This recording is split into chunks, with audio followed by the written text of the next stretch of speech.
तो भगवान शंकर को श्रावण प्रिय है, एक कारण कहा कि मंथन में जो विष निकला उस विष का पान किया और भगवान देवताओं ने मिलकर भगवान शंकर का जलाभिषेक किया। दूसरा कारण कहा, माता सती ने शंकर को पाने के लिए श्रावण के महीने में ही सबसे ज्यादा साधना करी है। और क्या करा था माता सती ने? एक बालू का, मिट्टी का शिवलिंग बनाती थी, प्रतिदिन शिवलिंग का निर्माण करती थी और शिवलिंग का निर्माण कर कर उसकी पूजन कर कर अर्चना कर कर उसका विसर्जन करती थी सती माता। और माता सती का नियम था भगवान शंकर को पाने के लिए शिवलिंग का तो हमारे यहाँ शिव महापुराण में लिखा है कि पार्थिव शिवलिंग का निर्माण होना चाहिए। और पार्थिव शिवलिंग का निर्माण करना है तो उसके लिए भी वर्णन करा गया। ब्राह्मण श्वेत मट्टी के शिवलिंग का निर्माण करे, वैश्य पीली मट्टी के शिवलिंग का निर्माण करे, क्षत्रिय लाल मट्टी के शिवलिंग का निर्माण करे और शूद्र काली मट्टी के शिवलिंग का निर्माण करे। कितना बड़ा शिवलिंग बनाना चाहिए? अगर हम पार्थिव शिवलिंग का निर्माण कर रहे हैं या हमारे घर में हम कोई मूर्ति रख रहे हैं या हमारे घर में हम कोई मूर्ति को विराजमान कर रहे हैं तो उस मूर्ति का भाव कितना बड़ा होना चाहिए? तो कहा, जमीन पर अपने हस्त कमल को रखकर अंगूठे को ऊंचा कर कर देख लो, बस इतनी बड़ी मूर्ति घर के अंदर होना चाहिए। चाहे वो लड्डू गोपाल की हो, चाहे वो दुर्गा भवानी की हो, चाहे वो राम जी की हो, शंकर जी की हो, कृष्ण की हो, जिसकी रखना हो, बस इतनी बड़ी मूर्ति घर के अंदर होना चाहिए। क्यों? इससे बड़ी अगर मूर्ति होती है तो जैसे मंदिर में सेवा होती है उतनी सेवा की उसको जरूरत पड़ती है। और अगर इससे छोटी मूर्ति होती है, जितनी छोटी होगी उतनी सेवा कम करना पड़ती है। तो मूर्ति जितनी छोटी होगी उतना सुख प्रदान करे, उतना आनंद देगी।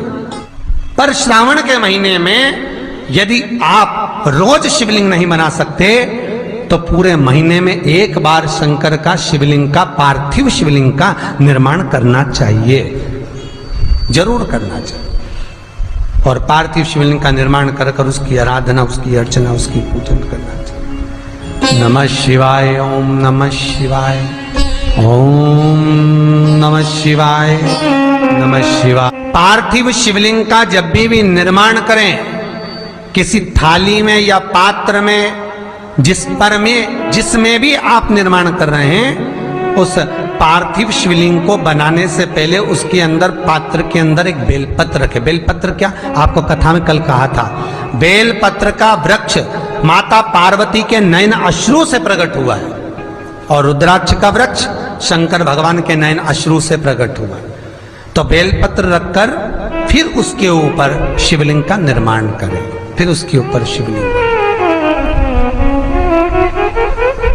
उसका लाभ आनंदित होगा, उसका सुख आनंदित होगा, वो आनंद फल देने वाला होगा। कई लोग सीधे थाली में शिवलिंग बना देते हैं।